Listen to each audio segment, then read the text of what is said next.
Hello दोस्तों, good morning. स्वागत है एक बार फिर से आप सभी का एमजेटी एजुकेशन में। दोस्तों आज है 18 जून। आज की वीडियो में हम लोग बात करेंगे 18 जून 2022 के मोस्ट इंपोर्टेंट करंट अफेयर के क्वेश्चंस के बारे में। पूरी वीडियो ध्यान से देखिएगा, पूरी वीडियो डिटेल में आपको समझाई गई है। अगर वीडियो पसंद आए तो वीडियो को लाइक और शेयर जरूर करना।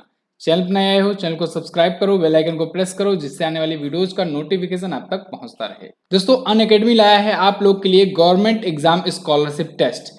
इस स्कॉलरशिप टेस्ट के माध्यम से जो भी बैंक एसएससी के एग्जाम के एस्पिरेंट्स हैं वो दोस्तों 10 लाख रुपए तक का प्राइज जीत सकते हैं, स्कॉलरशिप जीत सकते हैं सिंपली एक टेस्ट दे करके। ये टेस्ट होने वाला है 26 जून को। 26 जून को 10 बजे सुबह में होने वाला है। तो इसमें आपको एनरोल करना है और आपको यहाँ पर आप देख पाएंगे रैंक 1 अगर आपकी आती है तो 40,000 रुपए का लैपटॉप मिल सकता है। Rank second and rank third अगर आती है तो फिर 20,000 और 10,000 के दोस्तों मोबाइल और एयरपोर्ट्स मिल सकते हैं। इसके अलावा गिफ्ट कार्ड्स मिलेंगे बहुत सारे। तो ये सारी चीजें आपको मिलेंगी कब? जब आप टेस्ट में रैंक लाओगे। इस टेस्ट में रैंक लाने से दोस्तों दो चीजें हैं। एक तो टेस्ट दोगे जब ऑल इंडिया टेस्ट है तो फिर आपकी प्रिपरेशन पता लग पाएगा आपको कि आप कितना प्रिपेयर हो अभी एग्जाम के लिए। दूसरी चीज ये कि साथ साथ एक मोटिवेशन बना रहेगा कि हमें अगर टॉप करते हैं तो कुछ ना कुछ मिल जाएगा। तो अभी इनरोल कीजिए, लिंक डिस्क्रिप्शन में दिया गया है और पिन बॉक्स में कमेंट भी कर दिया गया है। तो इनरोल कीजिए। कूपन कोड अगर मांगेगा तो आप MJT10 यूज कर देना, MJT10 एनरोल कर लीजिए। 26 जून जब आएगा तब आपके पास नोटिफिकेशन इसके लिए आ जाएगा। चलिए अब बात करते हैं हम लोग लास्ट डे के क्वेश्चंस की, कहीं भूल ना जाओ, कर लेते हैं क्विकली रिवीजन। अभी हाल ही में गूगल ने महिला संस्थापकों के लिए स्टार्टअप एक्सेलरेटर की घोषणा करी हुई है और मुंबई भारतीय शहर ये प्रत्येक वर्ष 2 मिलीमीटर की दर से डूब रहा है। और वहीं ग्लोबल स्टार्टअप इकोसिस्टम रैंकिंग में केरल एशिया में टॉप पर रहा है। भारत ने अभी हाल ही में इजराइल, यूएई और यूएसए के साथ मिलकर के एक नया I2U2 ग्रुप बनाया है। I2 का मतलब इंडिया और इजराइल, U2 का मतलब यूएई और यूएसए। ओके, भारत गौरव योजना के तहत भारतीय रेलवे ने अभी हाल ही में तमिलनाडु से महाराष्ट्र के बीच में पहली ट्रेन शुरू की है जो कि प्राइवेट होगी। भारत की पहली प्राइवेट ट्रेन शुरू की गई है कोयम्बटूर से लेकर के साईनाथ शिरडी स्टेशन तक। अभी हाल ही में प्राइम मिनिस्टर नरेंद्र मोदी जी ने पुणे में दोस्तों जगत गुरु श्री संत तुकाराम महाराज शिला मंदिर का उद्घाटन किया हुआ है। और वहीं कर्नाटक के नए लोकायुक्त नियुक्त किए गए हैं BS पाटिल। विश्व प्रतिस्पर्धा सूचकांक 2022 में भारत आ गया है 37वें स्थान पर। और DRDO ने अभी कम दूरी की बैलिस्टिक मिसाइल पृथ्वी 2 का सफलता परीक्षण किया हुआ है। मुंबई एयरपोर्ट दोस्तों ये हाइब्रिड बिजली परियोजना शुरू करने वाला पहला एयरपोर्ट बन गया है। तो ये तो टॉप 10 क्वेश्चंस थे जिनका आपने क्विकली रिवीजन किया वन लाइनर के फॉर्म में। ऐसे ही आप हिंदी और इंग्लिश दोनों लैंग्वेज में रिवीजन करना चाहते हो तो आप जुड़ जाओ हमारे टेलीग्राम ग्रुप से। टेलीग्राम पर ये वन लाइनर इंग्लिश में भी आपको प्रोवाइड कराई जाती है और हिंदी में भी प्रोवाइड कराई जाती है। तो डेली सिर्फ 1 मिनट का टाइम लगा करके आप रिवीजन कर सकते हो जो भी चीज़ें पढ़ाई जाती होंगी। ओके, तो डेली 12 बजे जो है ये आ जाता है PDF 12 बजे के आसपास में। तो आप लोग टेलीग्राम ग्रुप ज्वाइन करके रखो। चलिए अब शुरू करते हैं आज के दिन का करंट अफेयर। तो पहला क्वेश्चन आपके सामने है, विश्व समुद्री कछुआ दिवस कब मनाया जाता है? तो ये मनाया जाता है प्रत्येक वर्ष 16 जून को। यहाँ पर आप देख पाएंगे आर्टिकल है वर्ल्ड सी टर्टल डे। कछुआ तो आप भलीभांति परिचित हो गए कैसे है होता है, और ये समुद्री कछुआ है, समुद्र में पाया जाता है, जो थोड़ा सा आकार में भी बड़ा होता है ये। तो इस जलीय प्रजाति को विलुप्त होने से बचाने के लिए दोस्तों ये मनाया जाता है। हालांकि भारत में इसके लिए एक एक्ट भी है, वन्य जीव संरक्षण अधिनियम 1972, उसके द्वारा संरक्षित किया जाता है। लेकिन ध्यान रखिएगा इस अधिनियम के बारे में अगर डिटेल में पूछता है तो आपसे पूछ सकता है कि ये अधिनियम कहाँ पर लागू नहीं होता है। तो वन्य जीवन संरक्षण अधिनियम जो है या वन्य जीव संरक्षण अधिनियम जो है ये अंडमान निकोबार द्वीप समूह में वहां के मूल जनजातियों के लिए लागू नहीं होता है और बाकी के जो भी हैं उन सब के लिए लागू होता है। इसके तहत क्या होता है? इसके तहत कोई भी कछुए के मांस और अंडे का खपत नहीं कर सकता है, मतलब उसका सेवन नहीं कर सकता है। लेकिन चूंकि अंडमान निकोबार द्वीप समूह में वहां पर और कुछ तो है नहीं, यही सब है, तो इस वजह से वहां की मूल जनजातियां जो है उनका प्रमुख भोजन है, इस वजह से वहां पर ये लागू नहीं होता है। ये क्वेश्चन बन सकता है, अच्छा क्वेश्चन है। जून मंथ के अभी तक के जो भी दिवस आए उनका क्विकली रिवीजन कर लो तब आगे बढ़ेंगे। 15 जून को ग्लोबल विंड डे मनाया गया, 12 जून को बाल श्रम के खिलाफ विश्व दिवस, 8 जून विश्व महासागर दिवस, 7 जून विश्व खाद्य सुरक्षा दिवस, 6 जून को रशियन लैंग्वेज डे, 5 जून पर्यावरण दिवस, 3 जून साइकिल दिवस और 2 जून साइकिल तेलंगाना स्थापना दिवस, 1 जून को विश्व दुग्ध दिवस। ओके, अगला, हाल ही में किस राज्य सरकार ने एनम एजुधम योजना शुरू की? तो अभी हाल ही में दोस्तों तमिलनाडु सरकार ने एनम एजुथम योजना शुरू करी हुई है। तमिलनाडु के जो सीएम हैं एम.के. स्टालिन, इन्होंने शुरू करी हुई है। ये बच्चों के लिए है, खास करके 1 साल से लेकर के 8 साल तक की उम्र वाले बच्चों के लिए है ये। तो उन बच्चों को अच्छे से लर्निंग दी जा सके, अच्छे से उनको पढ़ाया जा सके, इस वजह से ये शुरू किया गया है, यानी कि गुड एजुकेशन के लिए तमिलनाडु राज्य सरकार ने ये शुरू किया है। एक्चुअली में दोस्तों कोविड-19 जब आया था तो उसके कारण बहुत सारे बच्चों की पढ़ाई जो है डिले हो गई, और जो डिले हुई और कुछ की छूट भी गई थी बीच में। तो वो एक प्रकार से ब्रिज को फिलअप करने के लिए ये योजना शुरू करी गई है, जिससे वो लोग बिल्कुल दोबारा से पटरी पर आ सकें। तो 2025 तक मूलभूत साक्षरता और संख्यात्मकता सुनिश्चित करना ही इसका उद्देश्य है। तमिलनाडु राज्य सरकार के भी हाल फिलहाल में कुछ योजनाएं आई थी जिनको आप याद कर लीजिए। नालया थिरन कौशल कार्यक्रम, एक लग्जरी क्रूज लाइनर इम्प्रेस नाम से लॉन्च किया गया था, और एक क्लैगनारिन योजना आई हुई है, कृषि विकास के लिए आई हुई थी। ओके, तमिलनाडु आप मैप में देख पाओगे, यहाँ पर है, कहाँ पर, सबसे नीचे दक्षिण भारत में। चेन्नई यहाँ की कैपिटल है, जिसका पुराना नाम मद्रास था। मद्रास किसका नाम था? चेन्नई का। एम.के. स्टालिन डीएमके पार्टी से यहाँ के सीएम हैं, पार्टी का नाम याद रखना है, पूछा जाएगा। आर.एन. रवि यहाँ के गवर्नर है, और एम. दोरईस्वामी यहाँ के चीफ जस्टिस हैं। Guindy national park, Annamalai tiger reserve, Mudumalai national park, ये सभी यहाँ पर हैं। भरतनाट्यम याद रखना, ओलियट्टम, करगट्टम, ये सभी लोक नृत्य हैं प्रमुख यहाँ के। ओके, अगला, भारतीय मूल की किस महिला को हाल ही में अमेरिकी राष्ट्रपति का वैज्ञानिक सलाहकार नियुक्त किया गया? तो भारतीय मूल की दोस्तों आरती प्रभाकर हैं, इनको अभी हाल ही में अमेरिकी राष्ट्रपति का वैज्ञानिक सलाहकार नियुक्त किया गया है। यहाँ पर आप आर्टिकल देख पाएंगे, आरती प्रभाकर, ये यूएस प्रेसिडेंट जो बाइडेन की न्यू साइंस एडवाइजर अब होने वाली हैं। ओके, तो इनको और अच्छे से देख लीजिए आप लोग, आरती प्रभाकर को। ये दोस्तों white house office of science and technology policy की प्रमुख होंगी, अब एरिक लैंडर की जगह लेंगी ये। अगला, हाल ही में किस केंद्रीय मंत्री ने इंडस्ट्रियल डीकार्बोनाइजेशन समिट 2022 का उद्घाटन किया? तो इसका उद्घाटन किया है केंद्रीय मंत्री नितिन गडकरी जी ने, नितिन जयराम गडकरी। यहाँ पर आप आर्टिकल देख पाएंगे, इन्होंने इनेग्रेट किया है अभी हाल ही में इंडस्ट्रियल डीकार्बोनाइजेशन समिट 2022, कहाँ पर? नई दिल्ली में। इसके तहत इन्होंने बताया कि कैसे दोस्तों इंडस्ट्रियल सेक्टर को डीकार्बोनाइजेशन की तरफ बढ़ाया जा सकता है, डीकार्बोनाइज किया जा सकता है। डीकार्बोनाइजेशन मतलब कार्बन न्यूट्रल एक प्रकार से कह सकते हैं। तो कार्बन न्यूट्रल कैसे इंडस्ट्रीज को बनाया जा सके जिससे कार्बन का एमिशन ना हो, क्योंकि दोस्तों अल्टीमेटली अपने लोगों ने लक्ष्य क्या रखा है, 2070 तक अपने देश को क्या करना है, कार्बन न्यूट्रल करना है। प्राइम मिनिस्टर नरेंद्र मोदी जी ने COP26 सम्मेलन में इसकी घोषणा करी थी ना, ग्लासगो में, स्कॉटलैंड में, याद रखना, पूछा जाएगा कहां पर घोषणा करी गई थी। तो 2070 तक हम लोग को कार्बन न्यूट्रल बनना है, और 2047 तक हम लोग को क्या बनना है, हम लोग को एनर्जी इंडिपेंडेंट बनना है। क्या बनना है? एनर्जी इंडिपेंडेंट बनना है। 2047 क्यों भैया? क्योंकि 2047 1947 से जोड़ दो, कितना होता है? 1947 से 2047 होता है 100 साल, यानी 100 साल होते होते हम लोग का लक्ष्य है कि हम लोग ऊर्जा भी मुक्त हो जाएं, यानी ऊर्जा स्वतंत्र हो जाएं। हम लोग पहले आज़ादी पाए, यानी देश से आज़ाद, मतलब एक प्रकार से शासन से आज़ादी पाए थे, इस बार एनर्जी से आज़ादी पाएंगे दूसरे देशों से। ठीक है, तो 2047 याद रखना है और 2070 याद रखना है, और इस औद्योगिक डीकार्बोनाइजेशन समिट को याद रखना है। दिल्ली में आयोजित किया गया है, और इसके तहत ये डिसाइड किया गया कि कैसे इंडस्ट्रीज को दोस्तों 2070 तक आते आते कार्बन न्यूट्रल बनाया जा सके, इसके लिए प्रॉपर रोड मैप तैयार किया जा रहा है। ओके, अगला, युवा सांसदों का 8वां वैश्विक सम्मेलन कहाँ आयोजित किया गया? तो ये आयोजित किया गया इस बार इजिप्ट में, मिस्र में। युवा सांसदों का 8वां वैश्विक सम्मेलन, ये अभी यहाँ पर भी आप आर्टिकल देख पाएंगे। 8th ये ग्लोबल कॉन्फ्रेंस था यंग पार्लियामेंट्स का।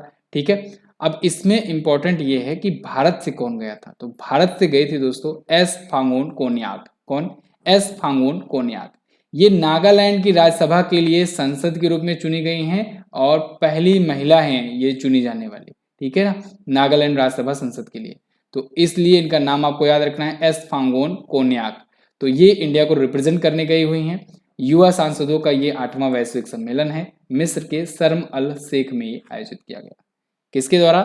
प्रतिनिधि सभा और अंतर संसदीय संघ के द्वारा, इंटर पार्लियामेंट्रियल यूनियन के द्वारा। तो यहाँ पर बेसिकली जलवायु परिवर्तन, क्लाइमेट चेंजेस को लेकर के चर्चा परिचर्चा हुई। अगला है, हाल ही में यूपीईआईडीए ने यूपी के लिए यानी उत्तर प्रदेश के लिए किस बैंक के साथ समझौता ज्ञापन पर हस्ताक्षर किया? तो अभी हाल ही में यूपीईआईडीए ने दोस्तों उत्तर प्रदेश के लिए एसबीआई और bank of Baroda, Punjab national bank और सिडबी, इन सब के साथ समझौता किया हुआ है। सिडबी का full form small industry development bank of India. तो इन सब के साथ समझौता किया हुआ है यूपीईडा ने। अब यहाँ पर भी आप आर्टिकल देख लीजिए, इसको अच्छे से समझने के लिए, रेफरेंस के लिए इंग्लिश वाले स्टूडेंट। एमओयू साइन हुआ है, ये पीएसबीज के साथ हुआ है। पीएसबीज बोले तो पब्लिक सेक्टर बैंक जो होती हैं, जो सरकारी बैंक की होती हैं, ठीक है। तो ऐसी 3 सरकारी बैंकों के साथ ये हुआ है समझौता, ठीक है। Boost investment in UP defence industrial corridor. तो यूपी में डिफेंस इंडस्ट्रियल कॉरिडोर को बढ़ावा देने के लिए ये समझौता हुआ है। यूपीईआईडीए का मतलब क्या होता है, इसका फुल फॉर्म क्या होता है? इसका फुल फॉर्म होता है दोस्तों Uttar Pradesh expressway industries development authority. तो इसके द्वारा भारतीय state bank, bank of Baroda, Punjab national bank और भारतीय लघु उद्योग विकास बैंक या कहीं small industries development bank of India के साथ समझौता हुआ, जिससे इंडस्ट्रीज इन्वेस्टमेंट में बढ़ावा मिल सके उत्तर प्रदेश में डिफेंस इंडस्ट्रियल कॉरिडोर में। क्लियर है? अगला, हाल ही में 3 दिवसीय अंतर्राष्ट्रीय साहित्य महोत्सव उन्मेष कहाँ आयोजित हुआ? तो उन्मेष दोस्तों ये हिमाचल प्रदेश में आयोजित हुआ। कहाँ पर? हिमाचल प्रदेश में। ये 3 दिवसीय अंतर्राष्ट्रीय साहित्य महोत्सव था उन्मेष, और अभी तक का भारत का सबसे बड़ा, ये इंडिया का लार्जेस्ट दोस्तों लिटरेचर फेस्टिवल है, यानी साहित्य महोत्सव है। तो शिमला में ये आयोजित हुआ 16 से 18 जून 2022 तक, ठीक है। तो उन्मेष आप याद रखेंगे, बहुत इंपॉर्टेंट है। यहाँ पर आप आर्टिकल भी देख पाएंगे इंग्लिश में भी। उन्मेष बिगिंस हिमाचल प्रदेश। 3 दिवसीय ये अंतर्राष्ट्रीय साहित्य महोत्सव है उन्मेष। ओके, तो इसमें 15 देशों के लगभग 425 लेखक, कवि, अनुवादक, आलोचक और भाषाविद शामिल होंगे। तो ये केंद्रीय संस्कृति मंत्रालय और साहित्य अकादमी के द्वारा मिलकर के आयोजित कराया जाता है। हिमाचल प्रदेश के बारे में अगर हम लोग बात करेंगे तो हिमाचल प्रदेश मैप में आप देख पाओगे, यहाँ पर है। धर्मशाला और शिमला यहाँ की राजधानियां हैं। धर्मशाला विंटर कैपिटल है और समर कैपिटल है शिमला।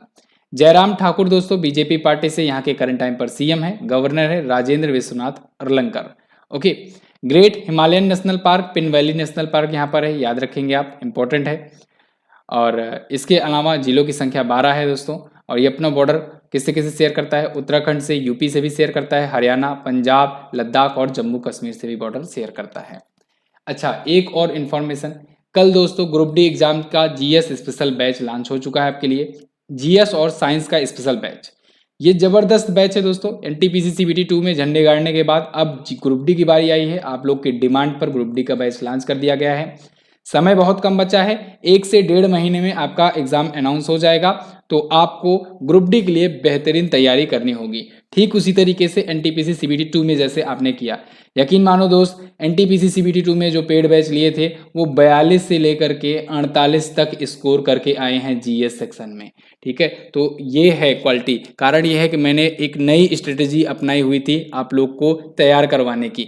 मैंने 8-8, 10-10 मिनट की आपको वीडियोस प्रोवाइड कराई हुई थी, 8-8, 10-10 मिनट की छोटी छोटी वीडियोस, जिससे रिवीजन कर सको आप लास्ट टाइम पे। और उसके बाद डिटेल पीडीएफ दे रखी थी, जिससे आप चीज़ों को जल्दी से पढ़ के रिवीजन कर सको। और ये स्ट्रेटेजी के साथ दोस्तों, ये स्ट्रेटेजी काफ़ी ज़्यादा काम आई। हर एक टॉपिक की अलग अलग वीडियो थी, जिसको जिस टॉपिक में डाउट होता फटाक से खुलता और रिवीजन कर लेता। और लास्ट टाइम में स्कोर बूस्ट कराने में काफ़ी ज़्यादा मदद मिली एनटीपीसी सीबीटी 2 के बच्चों को। ऐसे ही ठीक ग्रुप डी के लिए प्रोवाइड कराया जाएगा। कल इसके लिए डिटेल वीडियो अपलोड हुई है, आप उसको देख करके जानकारी ले सकते हैं। एमजेटी ऐप से जाकर के आप ये कोर्स ले पाओगे। और व्हाट्सएप का नंबर भी डिस्क्रिप्शन में दिया गया है। कोई डाउट हो, कोई इशू हो तो आप संपर्क कर सकते हो। अगला देख लेते हैं। भारतीय प्रेस परिषद यानी PCI, press council of India, इसका नया अध्यक्ष किसे नियुक्त किया गया? तो इसकी नई अध्यक्ष नियुक्त की गई हैं दोस्तों, कौन? न्यायमूर्ति रंजना प्रकाश देसाई। आगे बढ़ें उससे पहले आप ऑप्शन पर नजर डाल लीजिए। न्यायमूर्ति गीता मित्तल दोस्तों कौन है? ये तो अब सुप्रीम कोर्ट में चली गई हैं, ठीक है, सुप्रीम कोर्ट में चली गई हैं। तेलंगाना हाई कोर्ट की पहली महिला चीफ जस्टिस बनी थी। बीवी नागरत्ना, ये भी सुप्रीम कोर्ट में है। फ्यूचर में दोस्तों ये कहाँ पर जाएंगी? फ्यूचर में ये जाएंगी दोस्तों बनकर के सुप्रीम कोर्ट की चीफ जस्टिस ऑफ इंडिया बनकर के। जब सुप्रीम कोर्ट की चीफ जस्टिस बनेंगे तो इंडिया की अल्टीमेटली चीफ जस्टिस बन जाएंगी। 2027 में भारत की पहली महिला मुख्य न्यायाधीश बनने वाली हैं। न्यायमूर्ति आयशा मलिक, ये पाकिस्तान की हैं और पाकिस्तान की महिला ये बनेंगी चीफ जस्टिस। ओके, तो यहाँ पर हम लोग बात करेंगे जस्टिस रंजना प्रकाश देसाई का, जो पीसीआई की चीफ बनेंगी, यानी प्रेस काउंसिल ऑफ इंडिया की चीफ बनने वाली हैं। ओके, तो यहाँ पर आप देख पाएंगे इनको। तो उच्चतम न्यायालय की ये पूर्व न्यायाधीश भी रह चुकी हैं इससे पहले, और अभी जो हाल फिलहाल में जहाँ से आई हैं वो जम्मू कश्मीर है। जम्मू और कश्मीर में परसिमन आयोग के अध्यक्ष के रूप में ये काम कर रही थी। तो फिलहाल ये चंद्रमौली कुमार प्रसाद जी की जगह पर पीसीआई के अध्यक्ष के रूप में काम करेंगे। अगला, हाल ही में भारत ने किस देश के साथ यूपीआई और रुपे कार्ड सेवाएं चलाने के लिए समझौता किया है? तो भारत जो है ये फ्रांस के साथ अभी हाल ही में समझौता किया है कि अब फ्रांस में भी यूपीआई और रुपे कार्ड चलेगा। यूपीआई और रुपे कार्ड ये इंडिया का दोस्तों इनोवेशन है एक प्रकार से कहें, और इंडिया का एक पेमेंट मेथड है। यूपीआई आप जानते ही हो, यूनिफाइड पेमेंट इंटरफेस, और रुपे जो है ये भी सरकार का रुपे कार्ड एक पेमेंट का तरीका है, कार्ड जिसके माध्यम से लोग पेमेंट वगैरह करते हैं। आप लोग यूज भी करते होगे यूपीआई, तो डेफिनेटली यूज करते होगे। अगर रुपे कार्ड नहीं है आपके पास तो मास्टर कार्ड या वीजा कार्ड ऐसा कुछ कार्ड होगा, लेकिन रुपे जैसे मास्टर कार्ड वीजा कार्ड वगैरह है, ऐसे ही रुपे भी है अपने भारत का। और ऐसे यूपीआई जो है इसका अलग ही सिस्टम है, यूनिफाइड पेमेंट इंटरफेस। तो अभी तक कई देश इसको धीरे धीरे अपना रहे हैं। अब इसमें फ्रांस भी जुड़ चला है। फ्रांस में भी अब यूपीआई और रुपे कार्ड यूज किए जाएंगे। और कौन कौन से देश हैं जो यूज कर रहे हैं? सिंगापुर, यूनाइटेड अरब अमीरात, भूटान, नेपाल, ये सभी देश ऑलरेडी अब शुरू कर चुके हैं यूपीआई पेमेंट सिस्टम यूज करने वाला। किसके द्वारा ये ऑपरेट किया जाता है? तो एनपीसीआई आप बताएंगे, national payment corporation of India के द्वारा। ओके, तो फ्रांस आया है। फ्रांस आप यहाँ पर मैप में देख पाएंगे। चलिए, ये उतना बढ़िया नहीं लग रहा है, चलो मैं अपना वाला आपको दिखाता हूँ। तो यहाँ पर वर्ल्ड मैप में आप देख पाएंगे ये रहा अपना प्यारा भारत, और यहाँ से आप आएंगे यूरोपियन यूनियन में, यूरोपियन यूनियन की तरफ, या कहें कि यूरोपियन कंट्रीज की तरफ, यूरोपियन कॉन्टिनेंट की तरफ। तो यूरोपियन कॉन्टिनेंट में अगर आएंगे तो यहाँ पर देख पाएंगे आप सबसे बड़ा देश कौन सा है? फ्रांस ही तो है। ये देखिए इतना बड़ा देश है, ये है फ्रांस। राजधानी क्या है? कैपिटल इसकी क्या है? पेरिस। Paris France. फ्रांस में पेरिस में किसका हेडक्वार्टर है? आप कमेंट बॉक्स में बताएंगे। फ्रांस के प्रेसिडेंट अभी दोबारा से कौन बने हैं? Emmanuel Macron. यहाँ की करेंसी क्या होती है? यूरो, क्योंकि यूरोपियन यूनियन का ये भी मेंबर है, तो यूरो यहाँ की भी करेंसी है। ओके, बगल में आप स्पेन देख पाएंगे, बेल्जियम, जर्मनी वगैरह देख पाएंगे, और ये इटली है। अगला क्वेश्चन है, किस नागरिक सम्मान से सम्मानित प्रसिद्ध उर्दू विद्वान गोपी चंद नारंग का निधन हो गया? तो अभी हाल ही में दोस्तों गोपी चंद नारंग जी का निधन हो गया। ये पद्म भूषण से सम्मानित थे। गोपी चंद नारंग थे कौन? गोपी चंद नारंग दोस्तों ये दिल्ली यूनिवर्सिटी, जामिया मिलिया इस्लामिया यूनिवर्सिटी, इसमें ये प्रोफेसर एमरिटिस थे। इनको 2004 में इनके योगदान के लिए पद्म भूषण से सम्मानित किया गया था। साहित्य अकादमी पुरस्कार भी इनको मिल चुका है 1995 में। ये उर्दू विद्वान, भाषाविद, सिद्धांतकार, साहित्य आलोचक, साहित्य अकादमी के पूर्व अध्यक्ष भी रह चुके हैं। ठीक है, तो साहित्य अकादमी अवार्ड भी मिल चुका है, और इसके पूर्व अध्यक्ष भी ये रह चुके हैं। तो इनका अभी हाल ही में निधन हो गया है। ओके, गोपी चंद नारंग। तो ये तो थे दोस्तों आज के दिन के टॉप 10 करंट अफेयर के क्वेश्चंस। आई होप आपको वीडियो पसंद आई होगी, इन्फॉर्मेटिव लगी होगी। देखो दोस्तों, वीडियो आजकल आप लोग शेयर नहीं कर रहे हो, पता नहीं क्यों। वीडियो को शेयर कर दिया करो, वीडियो देखते हो आप लोग, वीडियो को शेयर जरूर कर दिया करो। अपनी तरफ से मैं पूरा कोशिश करता हूँ ज़्यादा से ज़्यादा क्वालिटी देने की। आपको अगर कुछ और एक्स्ट्रा नीड हो तो आप लोग उसको भी कमेंट करके बताओ, वो पूरा किया जाएगा। ओके, चलिए बात करेंगे लास्ट डे के क्वेश्चन की। लास्ट डे का क्वेश्चन आपसे था, बैडमिंटन वर्ल्ड फेडरेशन में इंडोनेशिया मास्टर 2022 में महिला एकल का खिताब किसने जीता? तो चेन युफेई ने जीता, चाइना की जो कि है। भांग की खेती को मंजूरी देने वाला दुनिया का पहला देश माल्टा है। आज बात करेंगे, आज आपको बताना है आंसर कि किस कंपनी द्वारा भारत गौरव योजना के तहत भारत की पहली प्राइवेट ट्रेन चलाई गई। अच्छा, ये क्वेश्चन है और लगातार ये चर्चे में है। ग्लोबल स्टार्टअप इकोसिस्टम रैंकिंग में केरल के तिरुवनंतपुरम शहर को विश्व में कौन सा स्थान मिला है? दोनों क्वेश्चंस आप बताइए कमेंट करके। ओके, तो दोनों के बारे में आपको जो भी पता होगा डिटेल में जरूर आंसर करना। एमजेटी ऐप इंस्टॉल करो, वहीं पर आपको वीडियो कोर्स सेक्शन में जाकर के वीडियो कोर्स मिल जाएगा। ग्रुप डी का नया बैच लॉन्च हुआ है। ठीक है, और कौन कौन से बैच आप चाहते हैं आप कमेंट बॉक्स में हमें बता सकते हैं। न्यू टीचर्स आ रहे हैं, आज से क्लासेस स्टार्ट हो जाएंगी आपकी। तो बहुत बहुत धन्यवाद दोस्तों वीडियो को एंड तक देखने के लिए। मिलेंगे अगली वीडियो में, तब तक के लिए नमस्कार, जय हिंद, वंदे मातरम।